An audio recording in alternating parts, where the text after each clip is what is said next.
What a wonderful day of October. Hello. You son of a bitch, send me back! No. Alright.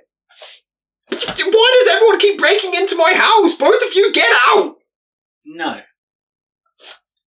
Tell you what, why don't we all just sit down and watch a great movie together? It's an underrated one, I think you'll both enjoy it. I suppose that could be fun.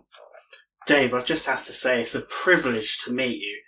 Your knowledge, your splendour, your incredible spectacle. I remember the time you said you saw a balloon. Changed my life. Anyway, I'm sure the greatest being in the universe will have picked an incredible masterpiece movie for us to enjoy and savour. We're watching Alien 3. You're all gonna die. Alien 3, or Alien Cubed, picks up not long after the events of Aliens, beginning with Hicks and Newt dying before the opening credits even finish rolling. Gotta go! Dave? Coward! Jesus Christ, give us a break! Anyway, the ship crash lands outside a prison on an unknown planet where Ripley, played again by Sigourney Weaver, is taken in by the prisoners, which includes a doctor called Clemens, played by Charles Dance, a spiritual fella called Dylan, played by Charles S. Dutton, and the warden called Andrews, played by Mr. Rottweiler from Bottom. The guy from American Wealth in London. Alright. However, it turns out that a facehugger has somehow snuck onto Ripley's ship and impregnated one of the prisoner's dogs, causing the poor pooch to explode. Son of a bitch, I'll kill you! That is horseshit! Which releases yet another xenomorph loosed inside the prison, and Ripley and the prisoners team up to take out the nasty little fucker as it zips through the facility, picking them off one by one again. Yeah, from this point on, the series is pretty much just rinse and repeat.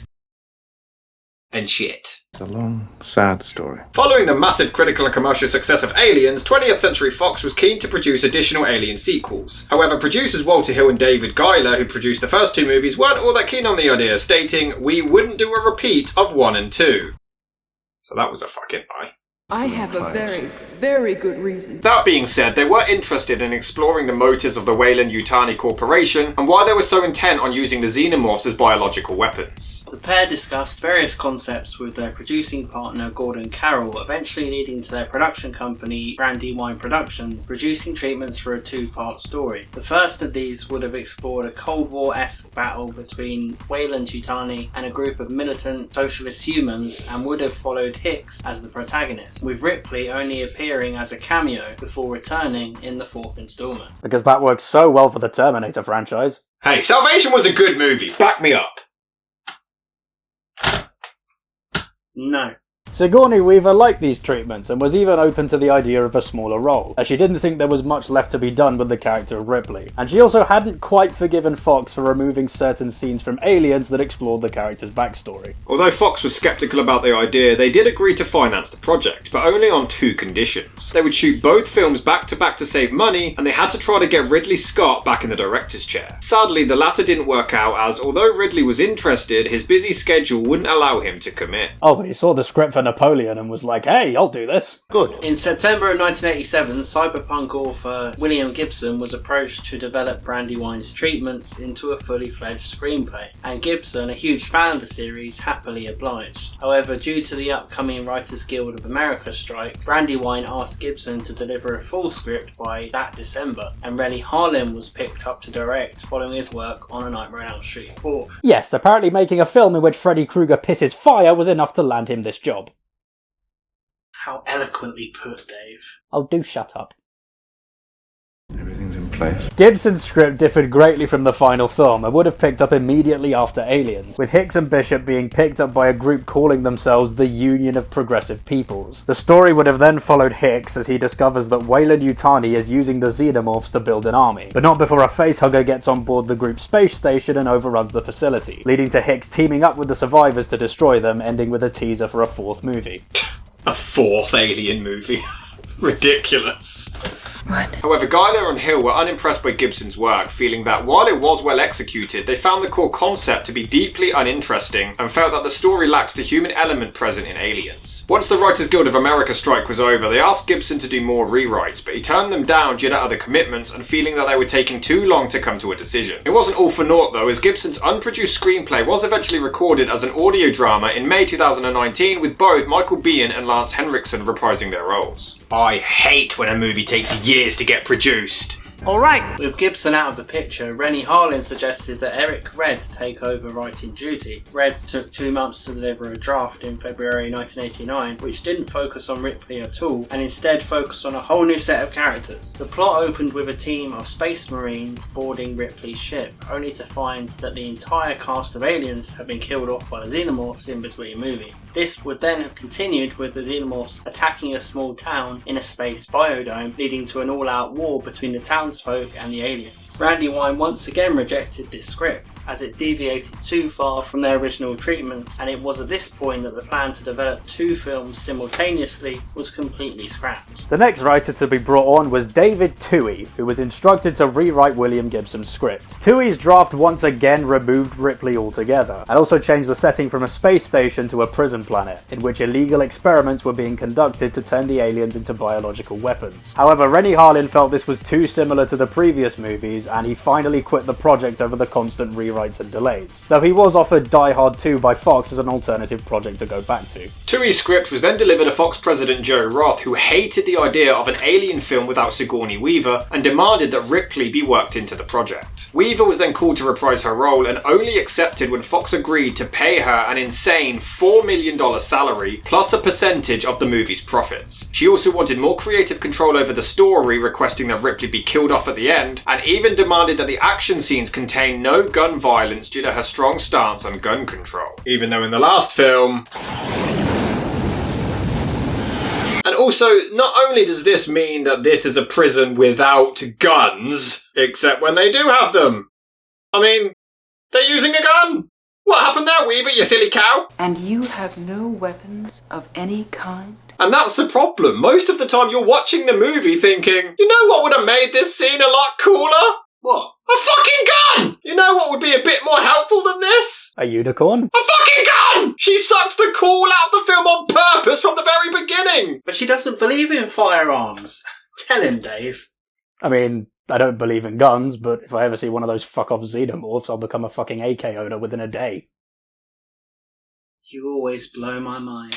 This thing is really pissed off! Vincent Ward was then asked by Brandywine to replace Harlin as director after seeing his film The Navigator, A Medieval Odyssey. However, Ward had no interest in directing a sequel and only agreed to the job after the producers continued to pester him. He then read Toohey's script and wasn't impressed, leading to Fox offering him the chance to pitch his own idea for the movie. Ward then pitched a story that was set on a planet made of wood. What's wrong with that? Wood. You're in your 30s. So's Dave. Really? I'm in my 30,000s, thank you very much.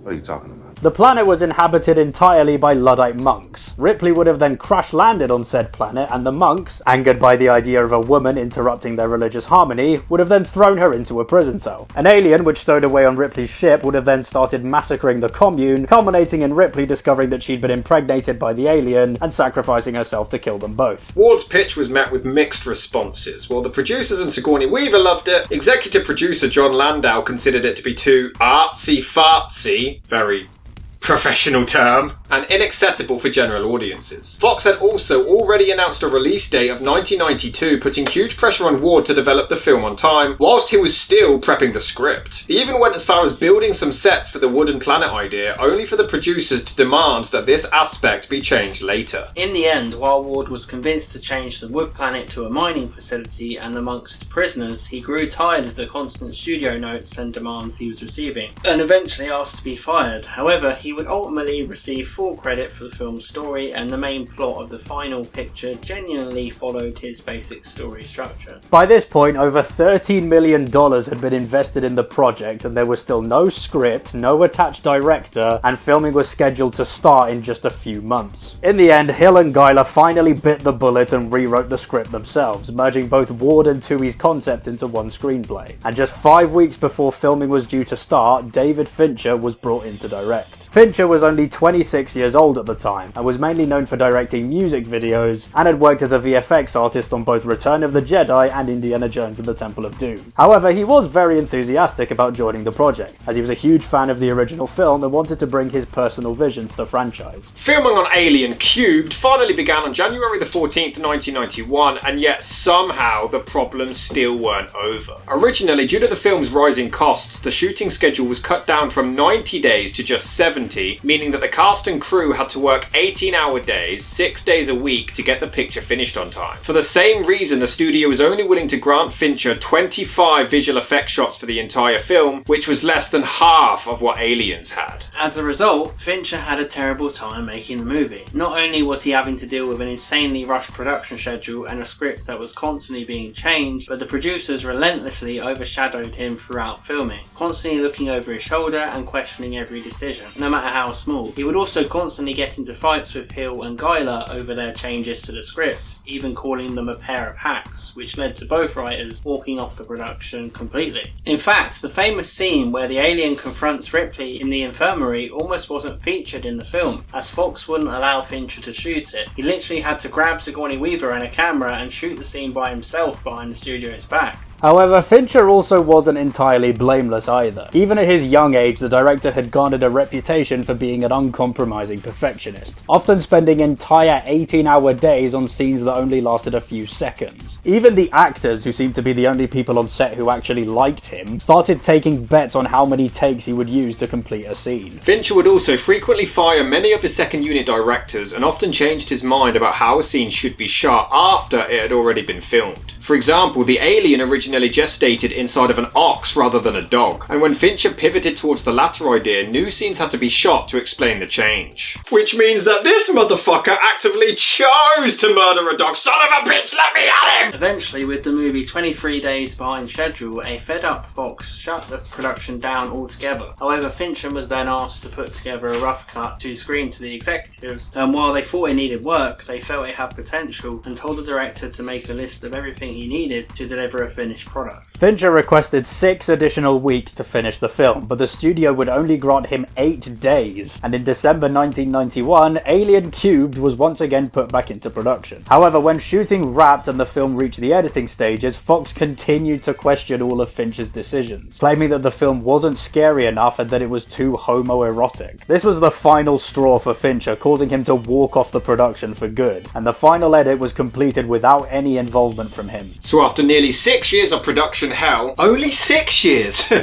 Rookie numbers. Alien Cubed was finally dragged kicking and screaming into cinemas on May the 22nd, 1992. While it wasn't a complete flop, the movie was nowhere near as successful as its predecessors. It failed to break even in the United States, and against its $60 million budget, it only grossed $159 million worldwide. On top of that, reviews were mixed at best, many deeming it a poor follow-up to its predecessors, criticising the overly bleak tone and lack of likeable characters. The decision to kill off Hicks and Newt in the opening was also widely panned, with both James Cameron and Michael Biehn expressing disappointment. Cameron called the film a slap in the face to his movie, whilst Biehn was so angry about Hicks' demise that he demanded and received compensation for his likeness being used. He was paid more for the use of his likeness in Alien Cubed than for his entire role in Aliens. And all for this 5-second image of him. As for David Fincher, he ended up completely disowning the film and refused to talk about it for years, later stating, "My first movie, it's fairly well known, was a disaster. I stupidly felt that the people financing it had more to lose than I did if it was bad. So then when the shit hits the fan and everybody scatters, you're the guy standing there like, wait, who's got a suggestion now? I had to work on it for 2 years, got fired off it 3 times, and I had to fight for every single thing. No one hated it more than me. To this day, no one hates it more than me." I don't know about that, mate.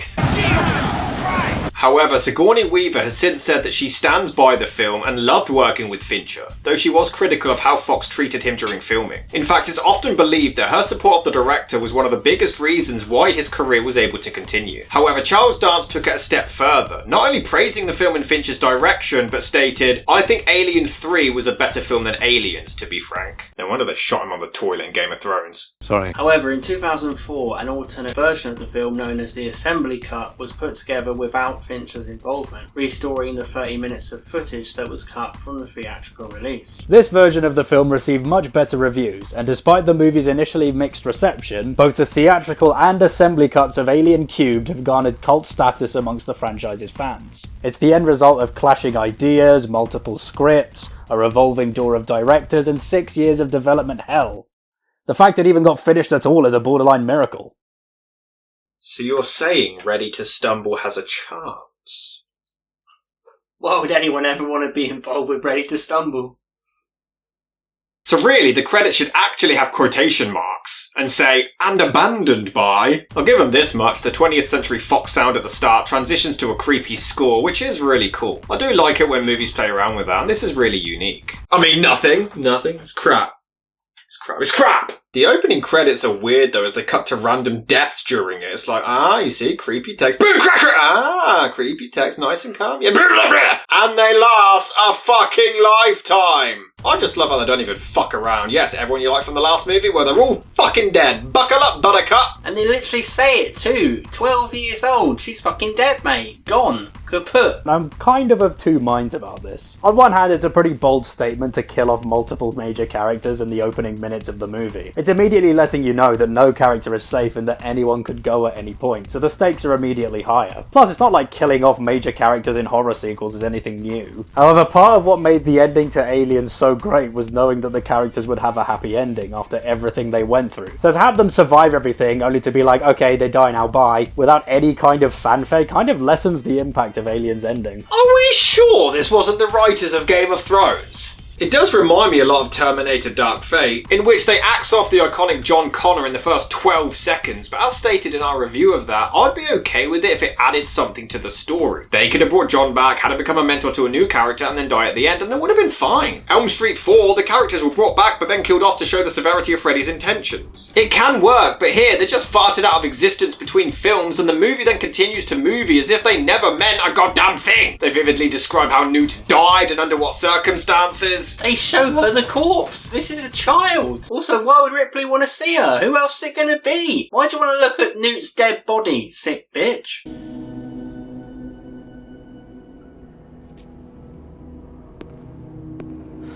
Guys, get the handcuffs. She's molesting the corpse. And if that wasn't enough, you see them dissect the child. They cut into her body and you hear the bones cracking and everything. This is a child! What is wrong with you? And what's worse is they dissect to see if she's got an alien inside of her. But later on, in the same film, they have a scanning device to check if someone has an alien inside their body. So they just wrote the dissection of a small child for a laugh. Isn't that funny? Isn't that hilarious? And then we watch her be cremated. It's 25 minutes of child mutilation. Followed immediately by a dog being skinned alive and an alien coming out of it. It's disgusting. What the hell is this? Remember when these movies left it to your imagination? Although, why did the xenomorph burst out of the dog already fully grown? Wasn't the point that in the first movie the chest burster was tiny and it took a while to grow into a full-size xenomorph? But here, just add water and watch it grow. Although, I suppose one could surmise that this is in fact a metaphor for how all beings are perhaps just like plants and organisms. That we need to be watered and nurtured and grow and thrive. We need to become good or evil and incredible entities that are the pinnacle of evolution. We have to evolve from the lava lamps in Brazil which murdered Lee Harvey Oswald. Really? Nah, it's just shit. As for the characters, I have no idea why Mr. Rottweiler's voice is so high-pitched. This is rumour control, here are the facts. And why is Agent 47 here? But I can at least appreciate the music. It is really good and helps to create a creepy, intense atmosphere. In fact, even the production design is pretty good. Visually, it doesn't actually look that rushed. Yeah, I have to admit, the whole look of the film, the atmosphere, the vibe, the music, it's pretty good at creating its own identity and this impending sense of dread. So it's a well-made film, I have to say. And I do admire Fincher doing this at such a young age under so much pressure. Where are the bodies? We have a morgue. We put them there until the investigative team arrives in about a week, I think. As well as the script for Alien 4. At least Sigourney Weaver is doing a great job. She's fantastic and does come across as a traumatised and mentally damaged woman, which I would be too if I was starring in Alien 3. I admire her changing the performance. We explore Ripley's trauma, and it's quite an interesting idea. I think the film explores the idea that the alien is now basically part of Ripley. They're two sides of the same coin. Yin and yang. They define each other. Kind of like me and Dave. I want nothing to do with you. So insightful. This guy's acting is awful. In a single scene, not one line is convincing. It's almost impressive. Let me see, Spike. Let me see. Are you okay? Let me see. What have you been sticking your face into, huh? Did somebody do this to you? What kind of animal would do this to a dog? The thing is, the majority of the film could have been avoided if Ripley just told the guys what happened in the last movie. Throughout the first half, Clemens keeps asking her why she wants Newt operated on, but she keeps coming up with increasingly convoluted reasons not to say anything. Just tell him about the alien. I mean, I guess she does at the start of part 2 and nobody believed her. Well, it's certainly got to be better than them thinking she's insane. Hell, the mental gymnastics she's doing to avoid answering the question should make Clemens even more suspicious. But let's add some social commentary onto our sci-fi slasher film about child and dog mutilation. I try not to offend their convictions. I don't want to upset the order. I don't want ripples in the water. And I don't want a woman walking around giving them ideas. Which is another problem with the movie. There's nobody to root for. Apart from the alien. Kill those evil bastards, they deserve to die. When you look back at Alien and Aliens, part of the reason they worked so well was because of the characters. Both movies spent the first hour of their runtimes dedicated to establishing the characters' personalities and their relationships. So when the alien starts picking them off one by one, you actually cared when they died and wanted to see them make it through. But here, not only are all the characters aside from Ripley and Clemens basically interchangeable, but they're all self-professed rapists and murderers. You think that makes them bad people? Yes! Well, you don't want to know me, lady. I'm a murderer and rapist of women. Oh, I sure hope he makes it out okay. So when the carnage finally gets going and the bodies start piling up, you don't care because A, they're all rapists and murderers, why would you want them to survive? And B, you can barely tell who's who during the action scenes. No, not that one. Oh no! It's rapist number 3! Oh no, prisoner number 5 from the left. He was my favourite. And I agree, no one is well defined in the film. A few characters stand out, such as Charles Dance, but at the same time, why would you choose any of these characters over Michael Biehn from Aliens? It makes no sense. Explain it to me, Dave. I got nothing. This film's shit. The thing is, after Dylan casually brags about being a rapist, he saves Ripley from a gang rape. So she won't do a movie that has like a tiny pistol, but she'll do a movie with child mutilation, dog mutilation, and gang rape.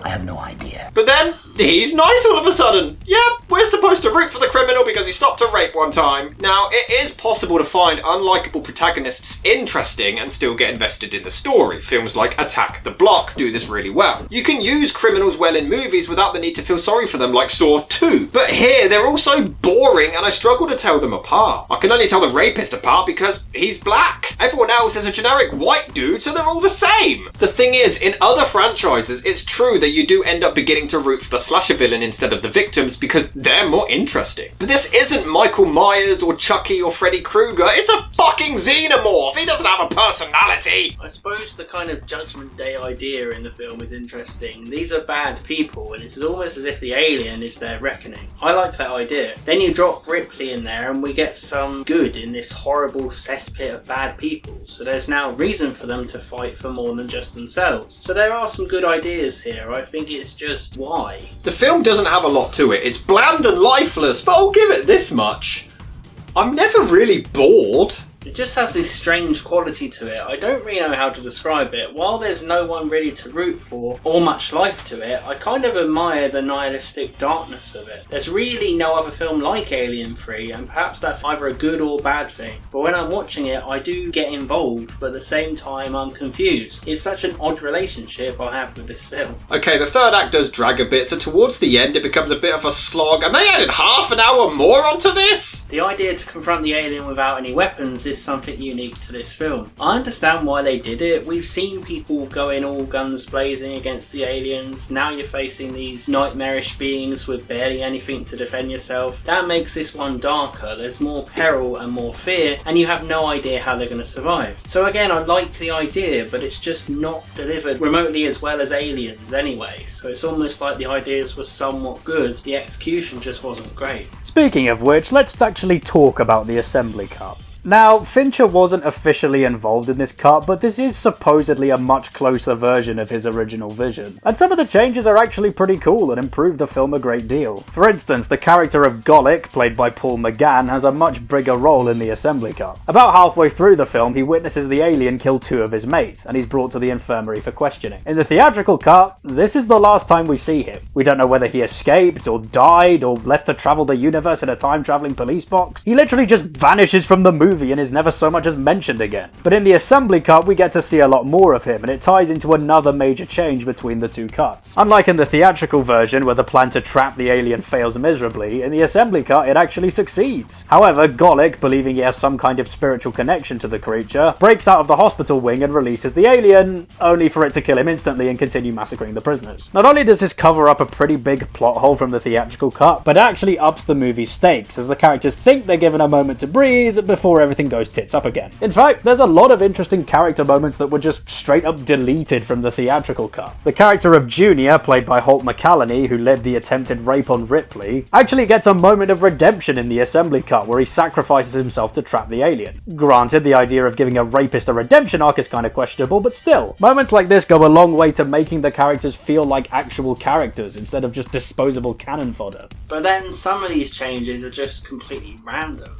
As stated before, the original cut had the alien birthed from an ox instead of a dog, and this was put back into the assembly cut. But what does this really alter about the story? So the alien wasn't born from this 4-legged animal, it was born from this other 4-legged animal. It's just a random superficial change that really doesn't affect the quality of the movie as a whole. It means the cunts didn't kill a dog!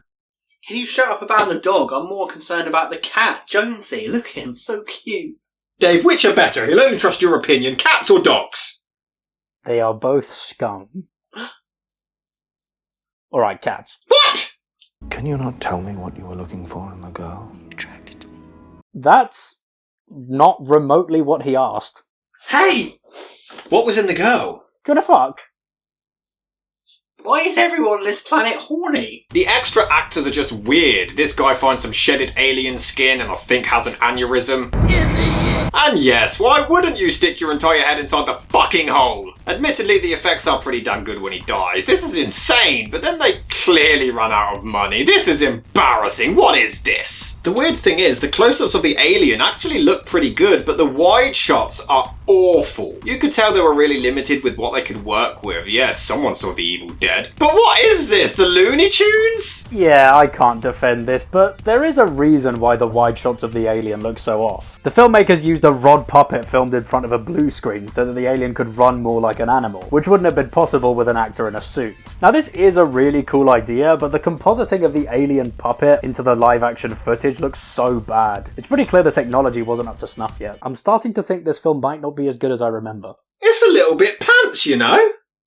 Just look at it. This is disgraceful. They ought to be ashamed of themselves. It's cool to see the remnants of Bishop pop up again, and at points it looks pretty good, but other times it looks way too fake and cartoony. Although the gore still does actually hold up. They're not bad when they're practical, just lay off the terrible blue screens. The only character you root for is Clemens, so you can already predetermine his death instantly. And she still doesn't even tell him about the aliens despite them shagging. He's given no reason for her to not trust him, and yet she tells Mr. Rottweiler but not him. They also treat everyone so casually on this ship. One of the prisoners has been diced. Sorry. I have to go. Oh shucks, someone's dead again, what a palaver. I also love how chilled Ripley is. Shouldn't she be on edge panicking that it's happening all over again for the 3rd time? I'm on your side. I want to help, but I need to know what's going on. Do you want to fuck again? Can Dave fuck? I can do things you can't even imagine. Do you have a penis? Let me have a look. How dare you? Murphy! How do you know? That's his boot. How can Clemens identify a body based solely on their shoe? Clemens, is there something you need to tell us? I see Ripley is digging through the remains of the franchise. All around the acting is pretty good. They do manage to sell this script as if it actually is important and not complete dog shit that someone vomited on and then ran over and then fed to a walrus. Charles Dance is so good in this. He is far too good for the movie. They really make me want to like the film. But I don't. It's shit. Charles Dance brings so much dedication to this role, and it's baffling that they don't make him the second main character. Like, why wouldn't you? You've got two good actors, and just like all the other decisions, it's like, nah, get rid of him, he's too good for this. I'll give the movie this much. It has one of the best reactions to aliens I've ever seen. Fuck! That is amazing. No rubbers, no women, no guns. All we got here is shit. No disagreements here. Why don't you shut the fuck up? Yes, obvious antagonist who's clearly going to die. There's no way it can get out. That's right. No fucking way. Until we need a sequel. Once you get to the hour mark, you have no idea how they're going to stretch out another 50 minutes. It's like the third act should begin here, but it just keeps on going. It is a pretty cool moment as Ripley realises that she's infected and has a chest burster inside her. I do think it's incredibly meaningful. Like I said, Ripley has spent the film coming to terms with the fact that her and the alien might be two sides of the same coin, and the alien might be part of her. Now, it literally is. That idea is grim, bleak, and unforgiving, but it's also the story catalyst that leads to ultimate liberation for Ripley. I think that's pretty smart. But my question is, when the hell did Ripley become infected? I've got no idea. Sorry, Dave. Please forgive me. I mean, in Aliens, the Queen was blown out of the airlock immediately after sneaking on board the ship. So, what, did she quickly squeeze one out before Ripley blew her into deep space? Wait a minute! The only way you can be impregnated is by being attacked by a facehugger! When the hell did that happen to Ripley? It can't have been during the events of Aliens, because we've seen the chestbursters only take a few hours to take effect. So it has to have been in this movie! But the only facehugger on board the ship attached itself to the goddamn dog/ox! So how in fuck's name is Ripley infected with a chestburster?! This movie fucking sucks! There's a whole scene where one of the prison guards doesn't give a shit about the criminals and just wants to go home to his family, but she disagrees. I don't give a shit about these stupid prisoners, but I've got a wife. I've got a kid. I'll go home on the next rotation. I know. This is hard. No, it's not! They're criminals! Fuck them! This is the Dark Knight all over again! Oh, for God's sake, no, this thing, you say it every They're single criminals. time. They It's not take just about killing the accountability. criminals. They're muggers, It's a choice between murderers. Take choosing the the remote, criminals Devo. or Take saving remote, the push the prisoners. button. It Kill doesn't 'em. matter. Kill them! Do you really think you can compete with the titanic mind and intelligence of Dave? Look, Okay, look, I'm trying my best to try and explain it to you, but you don't know understand. I'm just trying to explain it to you. Would you save your girlfriend or Ted Bundy? Ripley ends up begging to be killed to also get rid of the xenomorph. Not really sure why, considering the sheer amount of time it takes to bust out of a chest. But it is a cool scene nonetheless. See, the movie does have its moments. You can tell there's a shred of a decent film somewhere just begging to come out. And the rapist murderer, for some reason, despite killing a bunch of people, can't bring himself to kill Ripley. Why is he nice now? What changed? He was a cock and now he's a lovely old chap all of a sudden. I kind of like this film has a way of examining evil people through a not so black and white stance. Yes, he's a killer, yes, he's done terrible things, but he's still a human being. There's a possibility for reflection and rethinking there, and I think that's fascinating. The movie questions the existence of objective evil, I think. The music does hype everything up really well. It makes it seem a lot more important than it actually is. And it's treated like such a wholesome moment. Yeah, the rapists and murderers are joining forces. Woohoo! Oh, and get used to these up-down POV shots. They love them. Like, a lot. If they could redo any of the direction, they would do more of them. Look at them. Do you like this shot? Have another one. Guess what? Pause it, have another. Copy and paste and do it again because Fincher ran out of shit to do. This movie sucks, I just want to say. Not in the script, I just want to let everyone know. Alien 3 is fucking terrible. Even just from an editing perspective, the scene is a mess. We follow the alien as it chases the prisoners through the corridors like a Scooby-Doo villain, but the tension falls completely flat because we have no idea where the alien is in relation to the characters. All we know is that somewhere there are prisoners, and somewhere else there's an alien. Where they are relative to each other is seemingly completely arbitrary. And the ending, everyone has said it, is a complete rip-off of Terminator 2, which only came out a year earlier. And you know its reshoots, they don't even try to hide it. It's T2, but with shit effects. I actually like how they tried to do something epic. Like I said, Ripley knows the alien is now literally part of her, and her ultimate liberation is to sacrifice herself to stop this from happening again. This has become Ripley's purpose. She's almost a messiah at this point. Sure, it's a T2 rip-off, but it has its own spin on it. just uses the cool imagery of lowering into fire. It's not as impactful as the end of T2, but for me there's elements of it that are just as meaningful and well written. In T2, a Terminator has learned the value of human life and made a sacrifice for them. In Alien 3, Ripley has learned the value of no longer resisting. She always knew the value of human life, but that sacrifice was perhaps illogical, but in the end it made perfect sense. But the xenomorph bursting out of Ripley's chest as she falls looks horrendous. This was another aspect that the assembly cut completely removed, and it's all the better for it. Sorry Jim, but the CGI just ruined the ending. But surely your incredible intelligence and limitless brain and mind and power can look past that and appreciate what it's trying to do with this ending. Shut up. It's dog shit. Yeah. Like, really bad. Really bad dog shit. When your dog's poorly, comes out all runny. It's that kind of dog shit.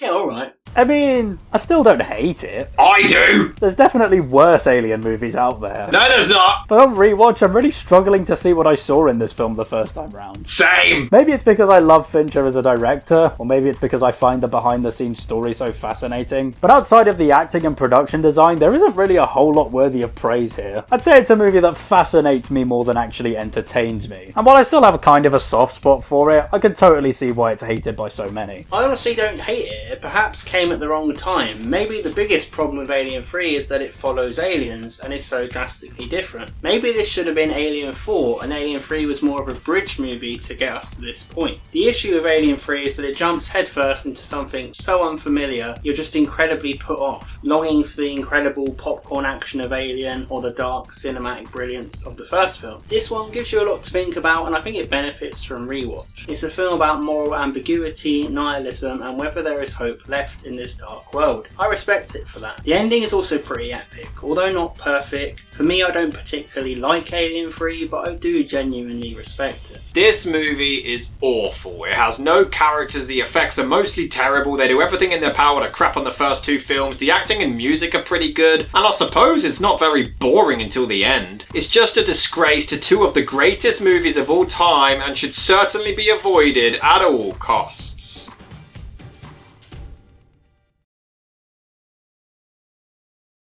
Hi, Dave! What? No, go away! Leave me alone! You're worse than the adoring fan from Elder Scrolls 4.